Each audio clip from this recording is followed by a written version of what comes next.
دا علماء د سیاست او د پارلیمنت دا په شکل کې علما دي. او شاه ولی الله الفوز الکبیر کې وی کته د وخت یهود ګوره د وخت یهود نو وی د وخت علما ګوره چې پارلیمنت کې حدیث صحیح بتا سوزار طالبین کې ویلي چې من کان ذل وجهین کان له لسان من نار.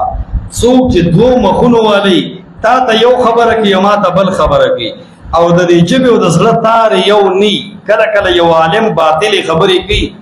د باطل تایید کوي د غیر الله د قوانینو تایید کوي ناصاف بیزای د حکمرانانو صفاتونه کوي نو چې ته لکه دا مکه او بده الله خبرېږي وای دا ظلمي جدا ده هوی پرې جبه دا سوا پیدا هو حدیث کې دې سړي ته منافق وایي د صفا وایا چې جنگ نه کوم ویني نه توم دغه سمیم نشتا خو زه د دې وخت د حاکم نه پدې خبرم چې د الله قانون دې ناقص کړي دا خدا امن خبره ده پدې کې د جنگ سریشتا نه ویني توم نه مسلمان به عزت کوم ها د رب په قانون خپایم دا غیر لپاره مړه کې درد ده بس غلي کینا دا خفقان به الله قبول کې جنت ته بده بوزي خو چې د باطل سپید نه جوړ شو کنه نو ممکن دا چې دا بعضی خلک الله د جهالت د وجه معاف کی خدا په رحمان دی ډله نه او د دې په ضلالت کې او د دې نور جمهوریتیانو په ضلالت کې او گمراهۍ کې ګور فرق دی. دا علما دي چې دا ذکر کینو د عوام په زلور کړو د کلی چیرمن ته او کونسلر د څه پدره چې ووټ د الله د قانون خلاف د جمهوریت د قانون چي او کونسلر او چیرمن څه خبر دی چې دا د امریکا او د برتانیې جوړ شوی شی دی او د الله قانون ته لار نیولې ده د مسلمان په ملک په مسلمان د کفر قانون نافذ کړی دی په دې کونسلر پوهیږي په دې چیرمن پوهیږي ځکه نه پوهیږي چې په رحمان او استاد قرآن او د حدیث علمبردار عالم په اسم حال کې ولاړ دی او هغه وایي چې دا وضعي قانون دی او دا جایز دی نو د دې نورو خلکو زه دا نه وم چې دا معاف دي او دا پرشتي دي خداغی د پاره څه گنجائش عقلی په نظر راضی اگر چې شرعي نشتا خدا علما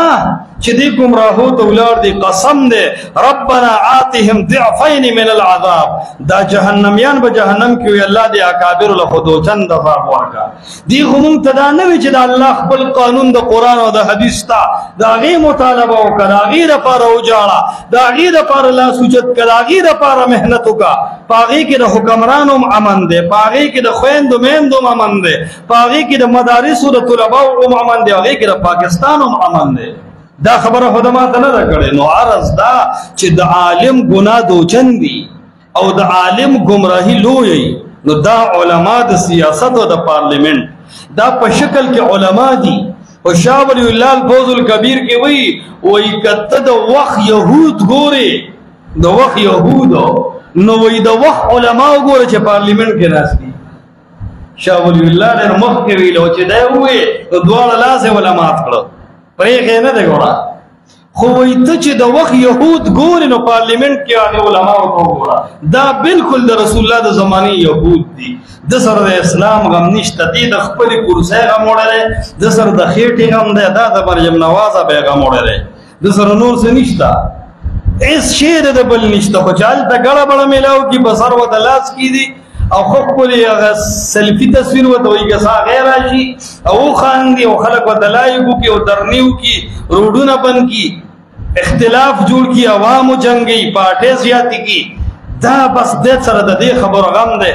چا سره چې د قران حدیث غم یې غدور غټي یو دوه انچه حکم شګړه تو ورستره خبره ده د کالوغان کدوې چې نن 2 کیلو یې سبا سالوري نو دا غم تاسو نشته چې ورځ بڑا دو کم دا غټېدو خو انجام روزي کړه نو عرض دا چې چا سره د دین غم یې دور نه غټيږي خدا غټېدل هم په دې باندې قرینه ده چې دا صرف د خېټه لپاره لګیا دي نو عرض مدا کو چې منافق دوه کار کوي دغه مثال د پارلیمنت د مولا د منافق بوي زه مسلمان یم دن نټول نه پاغو نو مولا وی راولم اسلام او د دن نټول جمهوریت لکه لیډرین کې چې تلاوت کې او یا کاله کتاب په دی لاډمی کاله قانون اسلام راوستو چې دی او یا کاله کې دی برانه واستنو سم توبه نو باسي حکمت خو یو رزي دو رزي یو کال یو میاشي او یا کاله ستا حکمت زیاتونه رسیدو هغه حسن جان شیخ دی او بجلیګر مولا دی چې هغه کله د دې سيزونو په حقایق ورسېدل توبې دي استي ورستو شوې دي هغه کې سنا څه شعور وو چې د شي کې کامیابی نشتا دا هو په دې اسلام راتل دا سیدل کې اجلاله جوادو کې وې چې د بلد ځامن کی یو بده وندي ا وګي سو خبره پوهیږي کنه په دوخي خو اولاد نه کیږي یا وډر غټ مهنت غواړي هغه علاج ته بولی شي نو دغه سه څنګه د اجلانه د اولاد امید نشته دغه سره جمهوریت د اسلام تمامه کوا دا لګره خر بسر کې جخکر ګوري نو عذاب علیم عذاب دردناک دی عرض مدا کو چې منافق له درد عذاب ولې دی شوکې یو شی ودن نبل شی دی نو پدې بول الله دردناک عذاب ورکړي نو دا آیت چې وګوره دا د پارلیمنت د مولانو سره لګي چې دا ټول منافقتونه دي کې دي شوکې یو شی ودن نبل شی دی ولهم عذاب علیم او دیل د عذاب دردونکې